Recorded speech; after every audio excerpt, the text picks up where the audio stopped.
tal? ¿Cómo le va? Muy buenas noches. Una nueva edición de Al fin y al cabo por Canal C de Cablevisión, como es habitual, los martes a las 22 horas por Canal 7 de Cablevisión. Una semana que ha sido conmovida por la muerte imprevista del ex gobernador de la provincia de Córdoba, José Manuel de la Sota, y que de alguna manera pone sobre el tapete la discusión sobre si hay un nuevo peronismo en la provincia de Córdoba y quién tomará el legado, que evidentemente tenía una figura importante de la política, no solamente a nivel provincial, sino nacional, como la del ex gobernador. Vamos a hablar de esto y la semblanza la va a trazar el doctor Jorge Barbará. Pero por estas horas, a estas horas se están renovando, como dice Alfredo, permanentemente en el horario que grabamos, las LEVACs, se verá de cuánto es la tasa de interés, se está discutiendo el presupuesto y se está hablando de algo en particular, que es la dolarización, y creo que hay mucha sanata en todo esto y creo que Alfredo le va a poner la frutilla al postre de qué realmente se trata precisamente cuando se habla de dolarización. Y naturalmente los índices de inflación han pegado fuerte nuevamente en las empresas. Va a estar con nosotros para hablar precisamente sobre este tema y la incertidumbre que se está viviendo en torno precisamente a este sector, el titular de la Cámara de Industriales Eléctricos, Emilio Echegorri. Auspicios, cuando regresemos comenzamos a desandar este programa con Alfredo Blanco. Auspician Al fin y al cabo. Consejo Profesional de Ciencias Económicas. Fonobús. Lo que buscas en cada viaje. Bancor. Subico, un gremio fuerte. Conducción Gustavo Pedroca. Universidad Tecnológica Nacional. Facultad Regional Córdoba. Banco Nación. Fabicur. ICSA. Urbantex Aberturas. Tecnología de alta calidad. Cooperativa Horizonte. Los pies sobre la tierra. Inversia S.A. Mediterránea de Inversiones. Estudio jurídico del Dr. Carlos Nagy, abogado penalista. CIAFA, Sistema Informático de Fármacos Antineoplásico. Instituto San Agustín S.R.L. Red de concesionarios, Paunisanelo. INIX, Droguería Oncológica. Municipalidad de Córdoba, La Muni. Instituto Ulton, Diagnóstico y Tratamiento Ambulatorio. Centro Integral Robles, Centro de Tratamiento de Diagnóstico Cardiológico. Novar, calidad y tecnología para su vista. La Anastasia, calidad y buen gusto. Pueblo Santo, Restobar de Sabores y Música. Doctora Elvia Guzmán, especialista en Derecho Previsional. Reina Ada Peluquería. Colegio de Farmacéuticos Córdoba. Empezá a invertir hoy con Pilaí. Facultad de Ciencias Económicas, www.eco.unc.edu.ar. Alfredo, ¿qué tal? ¿Cómo andamos? ¿Cómo estás, Ricardo? Bien. Como decías vos, ha sido una semana singularmente importante en materia de noticias. Pero quiero hacer algo, bueno, que no he hecho nunca, que es una cuestión casi de carácter personal, que es un agradecimiento. Y le voy a pedir al director que ponga la imagen de un tuit que puse yo hace un par de días, que es un agradecimiento a un taxista de la empresa Transmitaxi, porque mi yerno dejó en ese taxi un medicamento que había preparado para un nieto mío y se bajó incluso una cuadra antes de mi casa, mi yerno.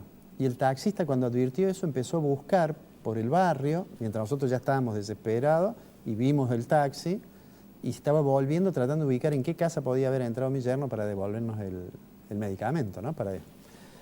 Y te digo una cosa que me llamó la atención. Yo creo que el apellido del señor era Bustos, Luis, es de la empresa Transmitaxi, pero una cosa que me llamó la atención, que yo lo puse en Twitter y lo puse en el Face, la cantidad de gente que o lo compartió o hizo un comentario, más de 250 en el Facebook, diciendo: tenemos gente honesta, hay gente honesta, sí, ¿no? sí. Y yo pensaba que a veces cuando naturalizamos en lo cotidiano la información sobre gente que no es honesta y que está en las tapas de todos los medios, que a veces uno siente cierta digamos, pierde cierta esperanza porque le da la impresión que hemos naturalizado cosas que no son naturales, que los funcionarios terminen procesados por haber cometido delitos, pero parece que en la sociedad hay como muchas ganas de que algún día agarremos por la senda de la honestidad, que nos va a ir mejor, ¿no? Yo te la hago corta, a mí me tocó la inversa. No tome un remis disfrazado un remis disfrazado, que es trucho, JTS 128, que lo maneja un mocoso insolente, mal educado, y que me tocó la experiencia de vivirlo ayer. Bueno, pero esto de este taxista lo compensa. No, por supuesto que sí, pero digo, la gente tiene necesidad. Uno tiene necesidad de que la honestidad alguna vez prevalezca sobre la inconducta de algunos, ¿no? Para lo cual hace falta que la justicia efectivamente sea justa, digamos. Exactamente. Bueno, pero vamos a lo nuestro, los comentarios de economía. Vos decías recién, bueno, el ministro ha presentado el presupuesto, se habla mucho sobre el presupuesto, sobre los supuestos del presupuesto. Nosotros vamos a analizarlo probablemente el martes que viene. Anticipo que en realidad no es terrible que algunos de los supuestos con los cuales han hecho las proyecciones sean más difíciles de sostener. Estoy pensando básicamente en el tema del tipo de cambio, el tipo de cambio implícito en las cuentas, y no en todas, o sea que hay como una especie de inconsistencia, o pensando en un exagerado optimismo respecto de la inflación. Yo me acordaba de vos esta mañana, yo seguro que va a hablar del tema del tipo de cambio, porque en el presupuesto figura 40 dólares. Y yo veía en la boleta 41 pesos, claro. Ya estamos mal desde el arranque. Sí. Pero bueno, sin lugar a dudas eso seguramente va a ser discutido durante un tiempo ahí en el Parlamento y vamos a tener oportunidad de comentarlo. Además hoy, por estas horas, como digo siempre, mientras estamos grabando, está haciéndose la licitación de otros supermartes. El Banco Central ha tomado una serie de medidas para evitar que lo que no recupere se vaya a tipo de cambio. Mi impresión personal es que mañana cuando miremos los números vamos a ver que ha habido una fuerte contracción monetaria, que es la combinación de las letras más el aumento de los encajes, y efectivamente va a haber reducido el volumen del EVAC en la idea esta de desarmar eso y que hacia fin de año no tengamos más ese problema, ¿no?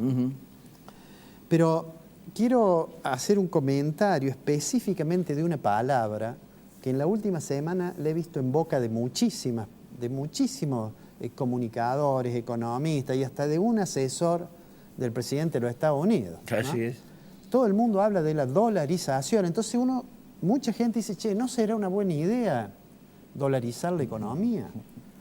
Vos sabés que hay un economista muy conocido que se llama Mashloop, que escribió un libro que se llama Semántica Económica, respecto de los problemas que hay con las palabras. Muchas veces los economistas disienten, no porque estén en desacuerdo con las respuestas, sino porque se hacen preguntas distintas. Claro. Y en el uso del lenguaje hay que tener algún cuidado. Entonces, ¿qué es lo que es dolarizar? Vamos a ayudarnos allí con eso. ¿Qué es dolarizar? Bien. En realidad, dolarizar, en sentido estricto, es cuando un país toma la decisión de dejar la moneda doméstica, la moneda local, y utilizar como moneda de curso legal, en este caso, el dólar de los Estados Unidos. Así es. Bien. Eso es dolarizar. Dolarizar no es volver a la convertibilidad. Yo le escuché al señor que es asesor del presidente de los Estados Unidos, que hablando de dolarizar la economía, usó la expresión que nosotros llamamos convertibilidad, currency board. No es eso. Convertibilidad es lo que hubo en los 90 con el ministro Cavallo. ¿Qué es lo que es convertibilidad? Es decir, mire, yo tengo 100 de reservas y tengo 500 de cantidad nominal de dinero de la economía en moneda doméstica, y entonces digo, mire, el tipo de cambio fijo es 5. Y va a ser 5 porque yo no voy a emitir ni un peso más de estos 500 si no tengo la parte correspondiente en dólares para mantener el tipo de cambio en 5. O sea, circulante igual a reserva. La cantidad de dinero con las reservas, uno divide eso. Si hoy dividimos la base monetaria, la base monetaria por las reservas del Central, nos da un dólar de 25, 26. Sí, vi que lo colgaste en el Facebook. efectivamente, hice un tweet con eso. Bueno, pero digo, eso es la convertibilidad. No es lo mismo la convertibilidad que dolarizar la economía. Así es. Ya después voy a decir específicamente por qué. Pero tampoco es lo mismo dolarizar que terminar con el monopolio de acuñación estatal, es decir, con el hecho de que el Banco Central es el único que puede acuñar. Tampoco es lo mismo. Hay un economista, un notable economista que fue distinguido con el premio en honor a Alfred Nobel, que se llama von Hayek, que escribió un pequeño libro que se llama Desnacionalización de la moneda, en la cual él propuso que en lugar de haber monopolio estatal, que hubiera empresas privadas que emitieran. Y como él, que pertenece a la Escuela de Viena, confía mucho en los procesos de mercado, él dice la gente va a elegir la moneda que le dé más garantías. Entonces, que la competencia nos diga qué moneda vamos a usar. Y tampoco es dolarizar la economía, lo que he escuchado a algún economista decir, mire, el problema aquí es que hay que suprimir el Banco Central. Entonces dice, mire, el Banco Central se creó en la década del 30. Del 30 hasta acá la inflación fue de tanto, y la culpa es del Banco Central. Cerremos el Banco Central. Bueno, vamos al tema de la convertibilidad. Cuando hay convertibilidad, hay política monetaria y cambiaria. Yo puedo decir, no sé si recordarás, Ricardo, que cuando se empezó a percibir que se atrasaba el tipo de cambio, es decir, que el dólar se hacía muy barato en la época del ministro Cavallo, hubo un momento en que Cavallo dijo, bueno, y ahora la convertibilidad vamos a ir caminando, ya no a la relación entre los pesos y los dólares, sino los pesos y una cesta de monedas en la cual estaba el euro. Así es. O sea, puedo tener algún margen de política monetaria, de política cambiaria. Y puedo tener, obviamente, la política monetaria con el manejo de los instrumentos monetarios que tiene el Banco Central. En el caso de la dolarización, ¿qué países dolarizaron? Así como para ayudarnos. Yo he puesto una lista, seguramente me he olvidado algo. Sí. Panamá lo puso cuando construyeron el canal en aquella época, al principio del siglo XX. Ecuador dolarizó El Salvador de una manera gradual, fue dolarizando. Timor Oriental, Zimbabue, las Islas Marshall, que son un estado asociado a Estados Unidos, y debe haber algún otro por ahí. ¿Qué tienen en común todos esos países? Que no es el idioma, que no es nada. Lo que tienen en común todos esos países son países relativamente pequeños, economías relativamente pequeñas, economías que en general no tienen una estructura económica muy compleja. En el caso de Ecuador, claramente depende crucialmente de las exportaciones de petróleo, es decir, son economías reducidas. ¿Qué pasa cuando el país dolariza? Supongamos que el presidente de la nación mañana dijera, mire, como la tormenta es muy grande, por seguir con esa analogía, vamos a dolarizar la economía. Entonces, ¿qué tiene que decir? Dice, mire, creo que para el 30 de octubre vamos a entregar dólares al que nos traiga los pesos, para lo cual tengo que decir más o menos cuál es el tipo de cambio. Vamos a suponer que en ese periodo no hay una inestabilidad muy grande, ¿no? Y mucha gente dice, no, me parece que me lo va a querer cambiar a 2 y yo quiero que me lo cambien a 4, más vale voy comprando dólares ahora, lo que fuera. Digamos, es otra cosa. Ahora, una vez que dolarizó, la gente tiene la idea que dice, los que creen que la inflación, más que el aumento de precio, es la pérdida de valor de la moneda, dice, si yo pongo una moneda que no pierde, no hay inflación, ¿no? Es un poco raro que en Argentina se diga eso, porque nosotros hemos tenido inflación en dólares más de una vez. Ahora, el principal problema de atarlo a una moneda, más allá de la pérdida de la soberanía monetaria, que no tiene que ver con los símbolos, los escudos, no. La soberanía monetaria en el sentido de poder ejercer política monetaria activa cuando haga falta. Si yo no emito los dólares, no lo voy a poder hacer. Claro. Ahora, lo que además ocurre es que voy a estar atando la relación de la economía argentina con la relación de la economía de los Estados Unidos, eso sí pasó en la convertibilidad, lo cual debería suponer que la tasa de cambio de la productividad de las economías es la misma. Porque si la tasa de cambio de la economía argentina es menor que la de Estados Unidos, y es altamente probable que así sea, que el cambio tecnológico allá sea mayor, nosotros nos vamos a empezar a quedar descolocados en precio, que es la otra forma de ver cuando se atrasa el tipo de cambio. Claro. Bueno, Claro. entonces digo, lo de la dolarización, a mi juicio, yo digo, la economía es un territorio de opiniones, pero me parece que claramente no es una buena idea. No, un disparate. Porque además lo hacen por decir, lo que pasa es que no saben manejar la política fiscal y la política monetaria. Ahora, si yo dolarizo y no manejo la cuestión fiscal, me va a pasar lo mismo. Me voy a empezar a endeudar, porque no puedo emitir, me voy a endeudar si tengo que resolver la cuestión fiscal. Entonces digo, lo más razonable es que si uno cree que hay imprudencia fiscal, si uno cree que ha habido torpeza en la intervención en el mercado cambiario, si uno cree que hay demasiada laxitud en la política monetaria, cosa que no está ocurriendo ahora, pero si uno cree eso, lo que tiene que hacer es corregir eso. No agarrársela con el pobre peso, que finalmente padece las consecuencias de los errores de la política económica. A mí me parece que lo que dijo este señor asesor de Trump, o lo que escribió una periodista en el Wall Street Journal, bueno, está bien, se dice alegremente. Ayer yo le decía a una periodista, antes de ayer, de los SRT, que me preguntó, ¿y si suprimimos el Banco Central? Yo le dije, bueno, si suprimimos el Banco Central es un buen título.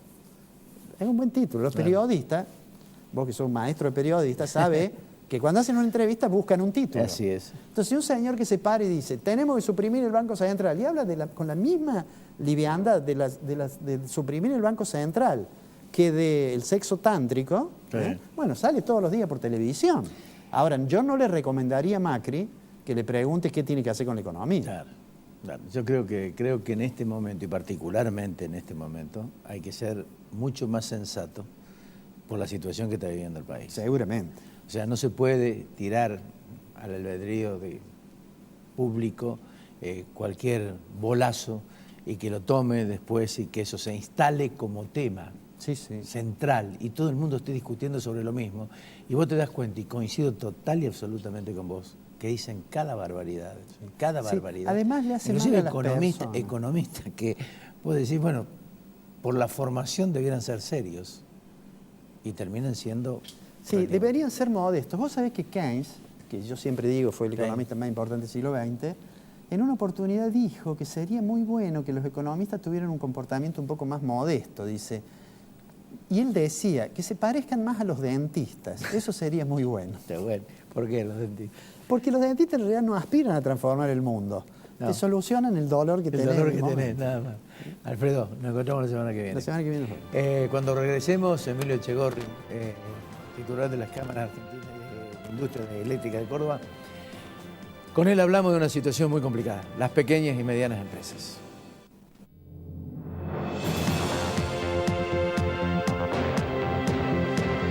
Prestigiosa, inclusiva, precursora, innovadora, proyectada hacia el futuro. Facultad de Ciencias Económicas. Universidad Nacional de Córdoba.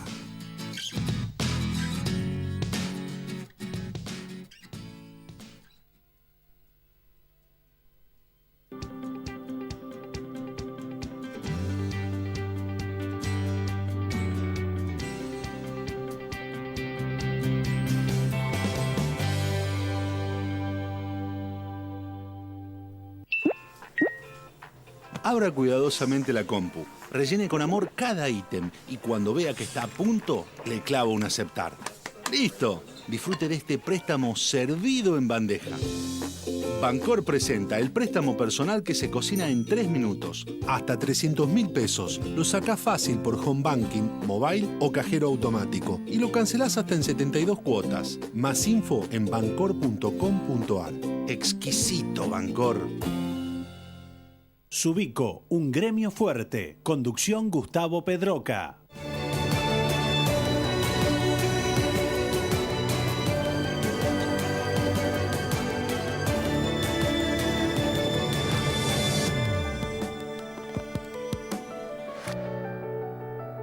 Audio Jungle.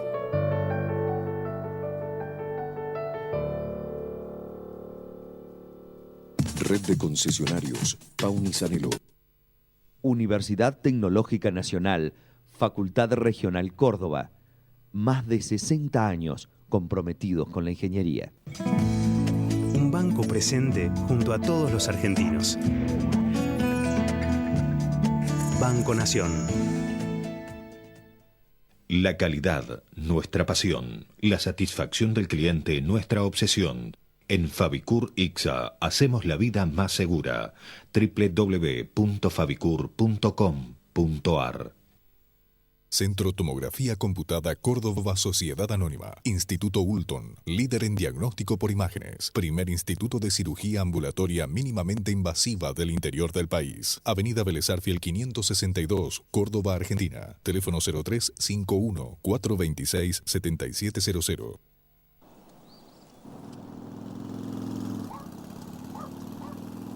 Cuando invertís en tu futuro, podés disfrutar el presente al máximo. Empezá a invertir hoy con Pilaí.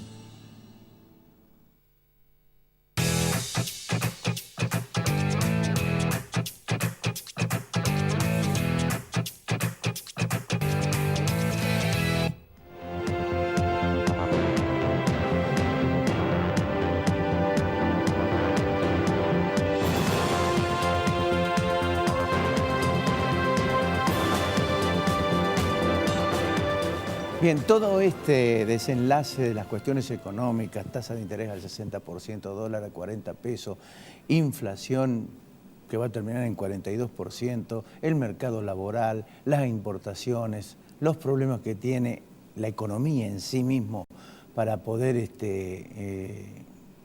darle algún margen a la productividad, influye notoriamente en esto. Y la pregunta que uno se hace es si hay horizonte para las pequeñas y medianas empresas, que ha sido siempre el caballito de batalla de los políticos, de la dirigencia política, de este gobierno, de los anteriores, para generar empleo, pero sin embargo son las más castigadas de todas. Está con nosotros Emilio Echegorri, como decía, presidente de CADIEC, la Cámara de la Industria Eléctrica de Córdoba. Con él vamos a hablar. Emilio, ¿cómo andás? Muy bien. ¿Hay horizonte? La verdad que partimos de dos situaciones. La primera situación es unas pymes que estaban en una economía con una tasa de un 35, un 40%, que la estaban parando, que muchos proyectos no se podían realizar, y un tipo de cambio atrasado que hacía que los pocos proyectos que se realizaban se hacían con productos que venían de afuera. Digo, porque no es que veníamos bien y de repente ahora con todo este escenario estamos mal, ¿no? Las pymes, sobre todo las que estaban en marco competitivo, en sectores transales, estábamos pasando realmente muy mal hace ya un buen tiempo, ¿no?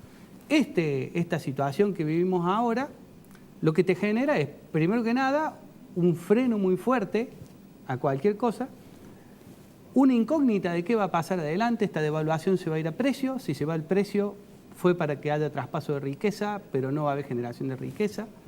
Si esta devaluación sirve para generar competitividad, bienvenido sea, vamos a empezar a poder exportar y a armar economías regionales.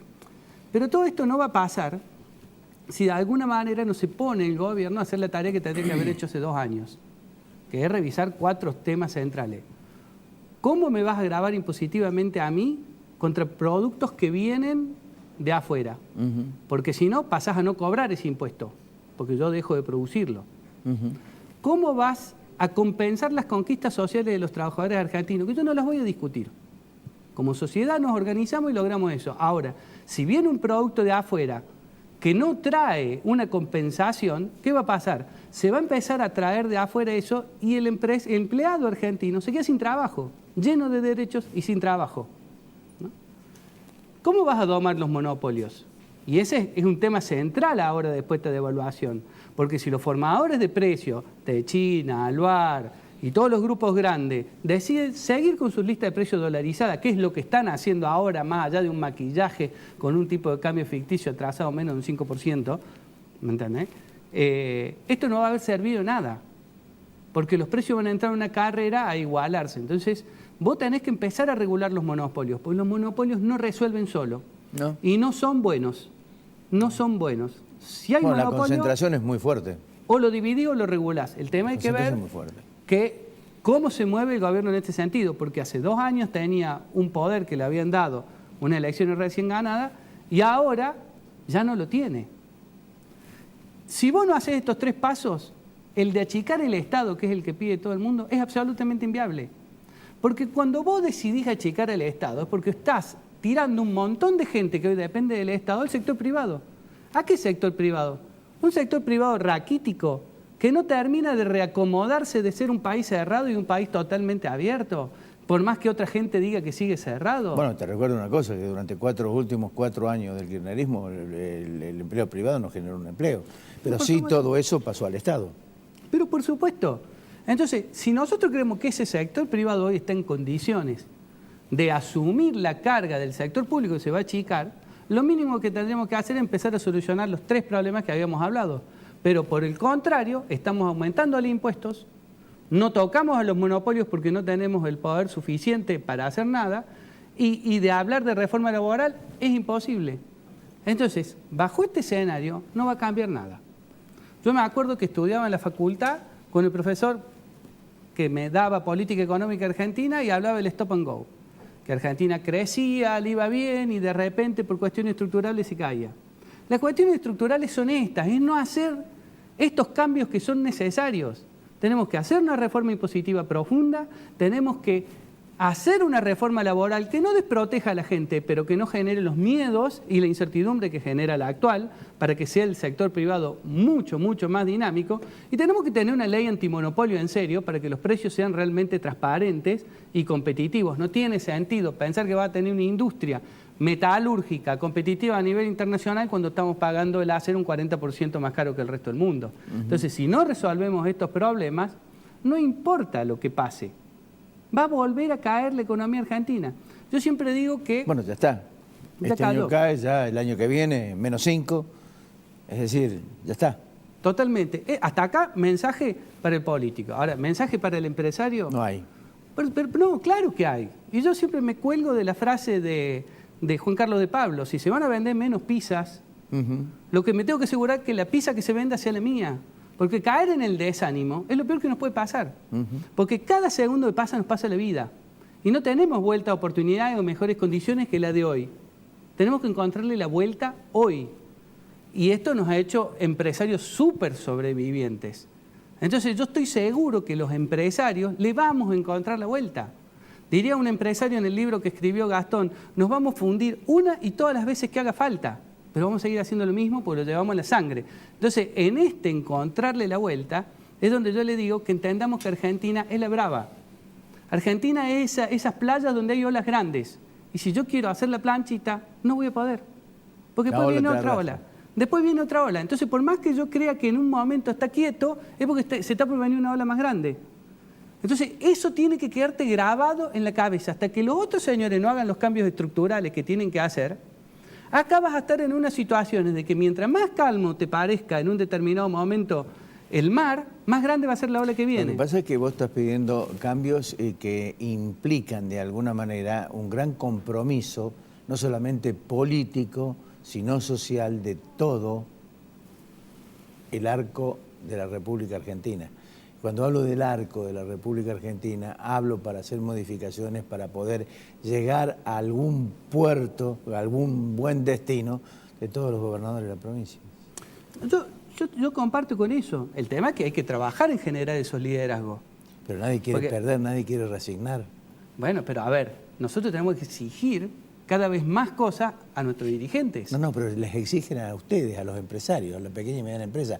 La dirigencia política no asume realmente que debe hacer su propio costo, debe reducir su propio costo. Ricardo, la gente tiene que empezar a no ser tonta.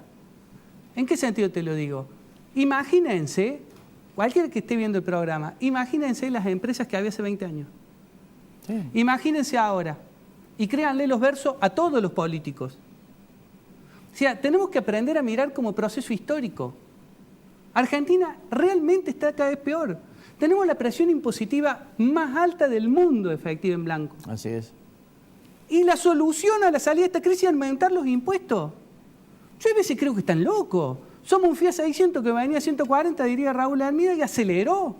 Se va a fundir de vuelta. Cada vez va a haber menos empresas. Entonces, toda esta situación, mientras la pueden maquillar, todos la maquillan. ¿Qué hizo el gobierno actual con el crédito que obtuvo por amigarse con el mundo? Tapar, frenar toda esta situación. Pero ya lo vivimos 1000 veces los argentinos. Sí. Entonces, el consejo para cualquier empresario es: sabe qué es lo que va a pasar. No te creas los versos de ningún político. Porque ellos están, como vos dijiste, para tratar de cuidarse ellos, llegar lo mejor, con la mejor imagen posible, hacer unos 6 meses últimos brillantes en obra y algunas imágenes de campaña, ganar la elección y seguir. Ahora, si nosotros queremos realmente cambios, tenemos que ser mucho más exigentes como sector empresario cuando vamos a distintas reuniones, cuando vamos a distintos lugares y empezar a decir las cosas que hay que decir. A mí me cuestionan mucho porque hablo de monopolios y cuestiono a los grandes grupos, entre ellos Techín. Pero me cuestionan muchísimo. La verdad que a mí no me importa. Porque yo en realidad compro chapa, pero aún, digamos, muy lejos de ellos. Pero en definitiva, si no hacemos esos cambios, no hay futuro promisorio para la industria. Vamos a ser sobrevivientes. Y si nos quedamos en el país, es porque amamos este país, porque tenemos nuestras raíces, nuestra familia, y eso hace que nos cueste mucho irnos a otro lado. Vamos a seguir trabajando acá. Pero yo lo que le pido a todos los empresarios, sean conscientes que mientras los señores que están en el gobierno no hagan los deberes que tienen que hacer, tienen que entender que nos va a seguir pasando lo mismo. Y hoy es más de lo mismo. No hicieron los deberes. Entonces estos señores fueron exactamente lo mismo que los otros. Emilio, te agradezco mucho. No, gracias por la sinceridad y la crudeza con que abordaste el tema. Pero creo que coincidimos mucho en todo eso. Creo que hay una falta, digamos, de inteligencia para abordar las cosas y de compromisos preelectorales que después se asumen cuando se gobiernan y no se pueden romper. Esos son los problemas que se deben resolver. Si un país que alguna vez piense en que realmente la producción, la pequeña y mediana empresa es el motor, pero que se convenza de que es el motor. Mira, yo te voy a decir una frase. El gobierno anterior, escudado en proteger a las clases más bajas y más vulnerables, hizo rico a empresarios enormes, que les permitió monopolio y un montón de los cuadernos. Y en este gobierno, escudándose en sacar toda esa prebenda y trabajar para una clase media que lo votó, hicieron mucho más rico a los mismos grupos que le estaban haciendo ricos los otros. Terminaron la especulación. Gracias, Emilio. Nos volvemos a ver un gusto, pronto, casi con seguridad. Va a ser un gusto, como siempre. Cuando regresemos la semblanza de José Manuel de la Sota, vamos a hablar con Jorge Bárbara, politólogo. Con él dialogamos sobre el tema. Ya volvemos. Aberturas Urbantec, tecnología alemana, producción argentina, www.urbantec.com.ar.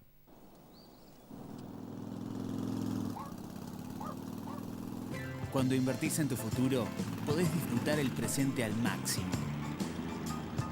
Empezá a invertir hoy con Pilaí. Colegio de Farmacéuticos Córdoba, siempre junto a los farmacéuticos de Córdoba. Corro 146, teléfono 424-9511. Un banco presente junto a todos los argentinos. Banco Nación. La Municipalidad de Córdoba te invita a sumarte al programa Sí Estudio, Sí Trabajo. En la edición 2018 del Sí hay más de 60.000 oportunidades para realizar cursos online, gratuitos, de formación profesional. También, si tenés entre 18 y 24 años, 3.000 capacitaciones presenciales remuneradas y 1.000 cupos presenciales gratuitos para mayores de 24 años que hoy no tengan empleo. Capacitate para encontrar y tener trabajo. Hay 2.000 prácticas laborales pagas. No dejes pasar esta gran oportunidad. Preinscripciones para admisiones en empleoycapacitación.córdoba.gov.ar. Sí Estudio, Sí Trabajo. Municipalidad de Córdoba. Córdoba, capital social. Banco Nación. Cooperativa Horizonte, 34 años de trayectoria y más de 10.000 viviendas entregadas a sus asociados. Usted ingresa sin requisitos, porque sabemos que no todos poseen determinado grupo familiar, ni un trabajo en blanco, y menos de una suma inicial para entregar. A la vivienda propia se llega seguro. Decidite. Horizonte, los pies sobre la tierra. Inversia Mediterránea de Inversiones, SRL. CIAFA, Sistema Informático de Fármacos Antineoplásico. Instituto San Agustín, SRL. Capitalizar es transformar nuestro dinero en un capital para preservarlo y obtener beneficios. Beneficios como este. Cuando invertís en tu futuro, podés disfrutar el presente al máximo. Empezá a invertir hoy con Pilaí. IMIX, droguería oncológica.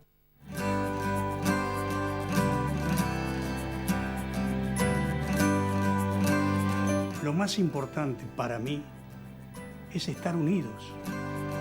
Porque tener salud es estar unidos. Súmate también a los planes de salud del Hospital Italiano.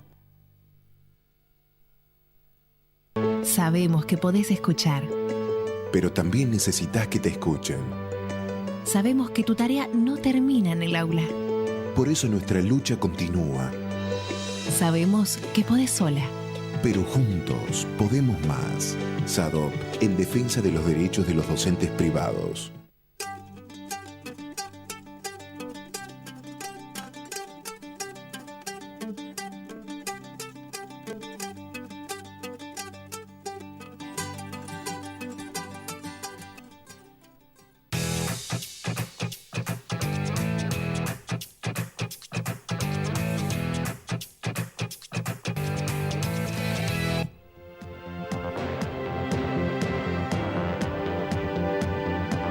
Bien, informa la Facultad de Ciencias Económicas que mañana se inician las Jornadas Internacionales de Finanzas Públicas.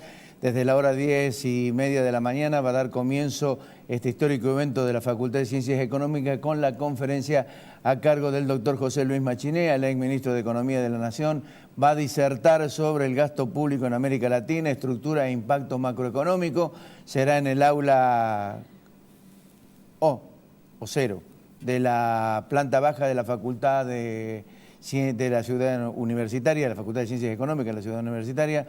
La edición 51 de la Jornada de Finanzas Públicas se va a extender hasta el miércoles 19 al viernes 21 y habrá conferencias y paneles a las que pueden acceder de manera gratuita. El programa y más información se puede consultar en www.eco.unc.edu.ar. Semblanza de un político. Imprevistamente murió José Manuel de la Sota. Jorge Barbará es politólogo, pero también fue un hombre que, yo diría, tuvo mucho que ver en la política de Córdoba, particularmente en la reforma de la Constitución que promovió José Manuel de la Sota, porque encabezaba precisamente como intelectual y como politólogo aquella reforma. Y creo que él puede trazar una semblanza de quien fuera gobernador de la provincia de Córdoba y que falleciera trágicamente el sábado a las 20 horas. José, ¿cómo te va? Muchas gracias por la invitación. Un gusto estar acá, Ricardo. Muere de la Sota, la primera semblanza, digo, del hombre y del político. Y después, ¿cómo impacta esto en la política de Córdoba? Mira, para tratar de dar una semblanza, uno puede decir muchas cosas, pero sin duda de la Sota era un hombre de inteligencia política, era un hombre talentoso políticamente, eso lo he sostenido siempre, además en diversas ocasiones he tenido que interactuar con él, pero independientemente de la cuestión subjetiva. Sin duda era un hombre de inteligencia y además aguerrido y además con una mirada bastante plural de lo que es la política. Cuando él abrazó la renovación, lo hizo no solo con la idea especulativa de realizar alianzas con fuerzas políticas que no fueran el justicialismo, sino además porque él entendía que había que producir una reforma dentro del justicialismo en términos de pluralismo de mirada. Incluso una de las primeras oportunidades en que compartimos un panel, yo recuerdo que él hizo presente la necesidad de la periodicidad de las funciones Incluso hizo presente, yo recuerdo, allá te acordás en la existente Taberna de Julio, que existía en la avenida Sabatini, en un panel que intervenía Mansur por la democracia cristiana, Cavallo, él y yo, recuerdo que dijo que hubiera sido otra la fuerza, la suerte de Juan Domingo Perón si la Constitución no hubiera establecido el proceso de reelección y hubieran transcurrido periodos intermedios. Pero no solamente por esa cuestión, que uno podría decir, bueno, es un recurso simplemente referido a la permanencia en el cargo, que uno no se degrada, para que uno no se degrade, sino en general en la mirada que tenía. Era un hombre que aceptaba el pluralismo, lo preconizaba y lo selló dentro del justicialismo, un pluralismo inherente al Estado de Derecho. Yo creo que él genuinamente jugó de manera convencida que esas eran las reglas del juego de un Estado plural, en donde en todo caso la violencia no debía dirimir las controversias, sino la armonización a través de los consensos. Sin perjuicio de ello, era un hombre que sabía manejar el poder y lo usaba de manera fuerte, y en determinadas ocasiones lo hizo. Por ejemplo, cuando no solo se comprometió al 30% menos para lograr la reelección, sino la primera medida lo firmó. O el hecho mismo de convocar a una reforma constitucional que produjo un cambio estructural en el poder legislativo al pasar de ser bicameral en unicameral. Ahí es donde yo no coincido en el análisis, con todo respeto, naturalmente. Sí, claro, ¿no es cierto? claro. En el ámbito plural, porque detrás de la pluralidad vino la unicameralidad que terminó cerrando la pluralidad porque desapareció el federalismo hacia el interior. Mira, la idea que se plasmó en la Constitución, y esa es la que que conversamos con distintos constitucionalistas, entre ellos yo recuerdo que conversé con Pedro José Frías, en fin, es que la reproducción de las representaciones de las circunscripciones de los departamentos se producía e incluso a través de el instrumento electoral de uninominal o por circunscripción, vale decir, de los legisladores que iban a integrar la unicameral, iba a haber sí o sí un representante por parte de cada departamento. Y además el resto, y eso se hacía a través del sistema electoral uninominal, que es un sistema de mayoría, y el resto de los 44 restantes, estos eran 36, los 44 restantes iban a ser elegidos, y así se plasmó a través del sistema proporcional, que es hasta este momento, si no el mejor, el sistema más viable para tener representación democrática. Y por otro lado, el sustento intelectual y teórico de transformar una bicameral en una unicameral, en la mirada, por ejemplo, de Kelsen a principios del siglo XX, en el año 23, en donde él veía venirse a los totalitarismos de derecha, cuando ya se había producido el totalitarismo de izquierda de la Unión Soviética, era que el hecho de diferenciarse la manera indirecta de formular la voluntad estatal, vale decir, a través de una Cámara de Diputados y una Cámara de Senadores, atentaba contra el principio de libertad individual, porque a mayor complejidad del aparato estatal para formular la voluntad estatal, mayor pérdida de la libertad individual existe. Y formuló una ley que es prácticamente fatal dentro de la teoría política. Yo sé de que esa unicameral se terminó transformando en una escribanía del gobierno que está en el poder. A ver, el hecho de que se haya tenido una secuencia de victorias electorales a los tiempos del Ejecutivo y del Legislativo, me parece que tiene mucho que ver con el consenso que da la población a través del sufragio. Y no le achacaría yo la culpa, con todo respeto que sabés que tengo por tu opinión, a la transformación del sistema bicameral en unicameral. Antes bien, si vos mirás el paisaje de la República Argentina, son una débil minoría aquellos que siguen conservando el fenómeno bicameral.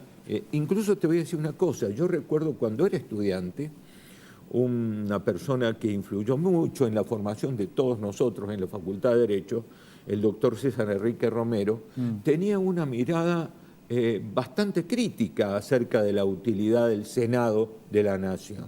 Y es que tanto el Senado como en la Cámara de Diputados, los representantes en general miran más a digamos, el circuito, el ámbito de donde vienen, que a los intereses de la nación. En otras palabras, el diputado es solo teóricamente un diputado de la nación, porque antes de ser un diputado de la nación, es diputado de la provincia de Río Negro, de Neuquén o de Mendoza. Por lo tanto, el sentido del Senado es casi accesorio. ¿Qué cambia en Córdoba con la muerte de la Sota? Digo, dentro del ámbito político. Mira, esto es difícil de evaluar hacia el futuro, como son todas las cosas que dependen de la contingencia social que puede o no ser. Yo creo que el fallecimiento de la Sota no va a traer aparejado ningún fenómeno de multiplicidad de centros de poder dentro del justicialismo, sino antes bien va a producir una homogeneización detrás del liderazgo, y previsiblemente puede ser de Schiaretti, por dos motivos. Primero, que el peronismo es muy sensible al poder, y en segundo lugar, que hasta este momento Schiaretti ha tenido un consenso alto en términos de gestión. Y además es un líder que yo no subestimaría. ¿Lo ves como líder? Momento. Sí, no lo subestimaría al tiempo de mirar no solo las piezas del ámbito local, provincial, sino del ámbito nacional. Yo lo veo a Schiaretti moviendo de manera inteligente las piezas. No tiene las características de la Sota, está claro, pero a ver, se maneja con otro tipo incluso de ideas. En cuanto a las ideas políticas, me parece que hay alguna diferencia, ha habido alguna diferencia entre él y de la Sota. Eso es lo que podría decir. No vería yo una suerte de colapso ante la ausencia de la Sota, sino por el contrario, creo que va a tender a una mayor homogeneización de quienes son simpatizantes o son militantes del Partido Justicialista. Jorge, gracias. Muchas gracias a vos, Ricardo. Ya volvemos.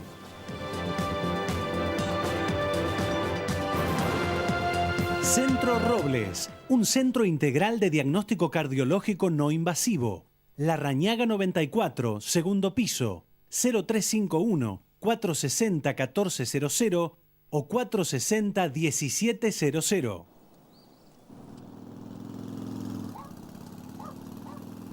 Cuando invertís en tu futuro, podés disfrutar el presente al máximo. Empezá a invertir hoy con Pilaí. Pensá en tu futuro. Hablemos de tus ahorros. Pilaí Inversiones. Un banco presente junto a todos los argentinos. Banco Nación.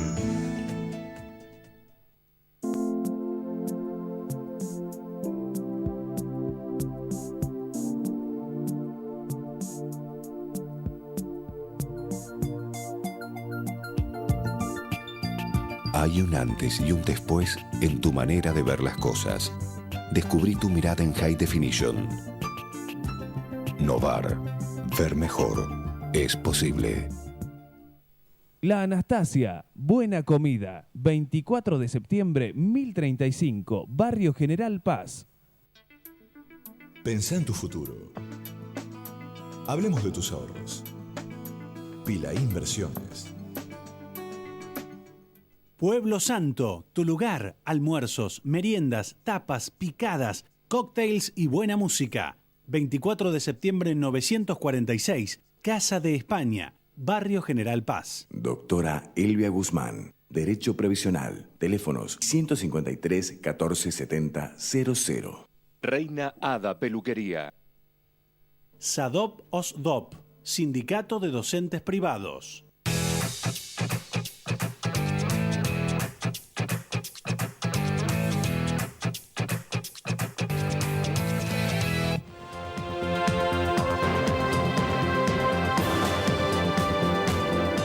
Bien, murió José Manuel de la Sota.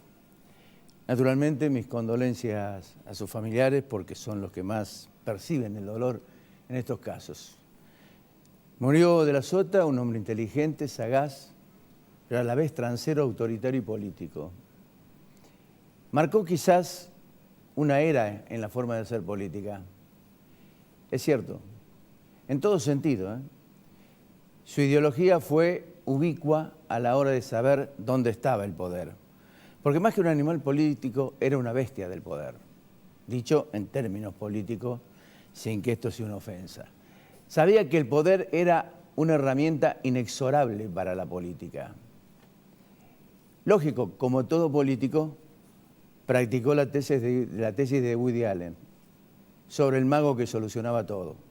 Hizo desaparecer al mago y el mago era él. El poder era él. Tuvo una dimensión extraordinaria. Nadie podría decir que no la podría haber tenido para ser 3 veces gobernador de la provincia de Córdoba. A tal punto que sumergió a Juan Schiaretti a ser un segundo en la nómina de electores, pero no del poder. Habrá que ver en el futuro, como decía Barbará, si esto se concreta. El poder era de él y lo provincializó. Tal vez no le alcanzó todo esto para jugar, 3 periodos de gobernador para jugar en la Liga Nacional. Pero sí tengo claro que nunca pensó en Schiaretti como su sucesor. Y esto no es una aventura dialéctica de quien habla, sino palabra de un dirigente cercano que conoció a De la Sota desde que en 1993 Schiaretti con Cavallo y Juez le clavaron la espina de lo que él llamó la traición y el robo. A De la Sota se lo mentó como renovador de la política, lo decía Jorge, para mí es falso. Creo que fue un conservador que jugó con Cafiero y terminó en los brazos de Menem. No sé si esto se entiende. De la Sota fue un ortodoxo del peronismo de Guardia de Hierro. Y uno, ¿por qué tendría que negar la historia? Que la historia provee de, digamos, de suficiente variedad de fundamentos. Y fíjese que dentro de ese marco fracasó con la privatización del Banco de Córdoba, del EPEC, que es neoliberalismo puro. Pero además fue tan inteligente que usó artilugios de la izquierda al reducir impuestos que después los terminó despedazando con el gasto público. Es decir, deuda, publicidad, sobreprecios, corrupción. Le entregó la lista de diputados a los K. Mandó a las madres de Plaza de Mayo a cuidar a sus hijos. Eso son algunos de muchos de otros detalles de esta idiosincrática variedad personal de conductas del exgobernador. Pero además, esta muerte vino a desnudar todo lo que es la corporación política cordobesa. La dirigencia que actúa con la dualidad del síndrome de las 2 habitaciones que viven separados pero usan el mismo baño. Eso se observó nítidamente en las expresiones de las principales figuras. Sus más enconados rivales los llamaron demócrata cuando antes le decía que antes era antidemocrático, autoritario, fascista. Prefirieron el elogio post-mortem a ese olvido de la crítica que le dispensaron. Esto es cinismo puro. ¿Se entiende, no? Yo creo que la política se mueve con estas singularidades. A José Manuel de la Sota lo critiqué desde el periodismo. Como legislador lo denuncié sobre presuntos hechos de corrupción con pruebas. Personalmente creo que fue un político con deudas morales. Punto. La muerte no hace a nadie más bueno o malo, pero la persona, el individuo, es el resultado de sus conductas. Y en esas conductas uno puede ser un vuelo rasante, desde las 100 escuelas hasta aquí. Su gestión siempre estuvo teñida de sospechas. Que cierta justicia no haya operado también es resultado de esa actitud política de blindar precisamente la justicia. Es probable que cualquier episodio hoy de hechos deontológicos del pasado de De la Sota queden licuados por su muerte. Pasó con Néstor Kirchner. Y uno debiera preguntarse si también dentro de ese marco va a existir una grieta cordobesa o si esa grieta cordobesa ya está. De la Sota fue un político que supo transitar desde el cachetazo de la derrota hasta el Olimpo de la victoria. En el medio no pasó la vara moral que exige la política cuando se ingresa a ella. La que sufre en la familia. Ellos saben que se está por ingresar al barro cuando se ingresa a la política. Se puede llegar sucio si lo cruzó descalzo, o sacarse las botas de goma y tener los pies limpios. Quedarse en el reflejo de la impotencia que da el vértigo de una muerte intempestiva no alcanza. Se puede entender en el dolor, pero posiblemente no se puede disimular en el comportamiento ético. Hasta la semana que viene.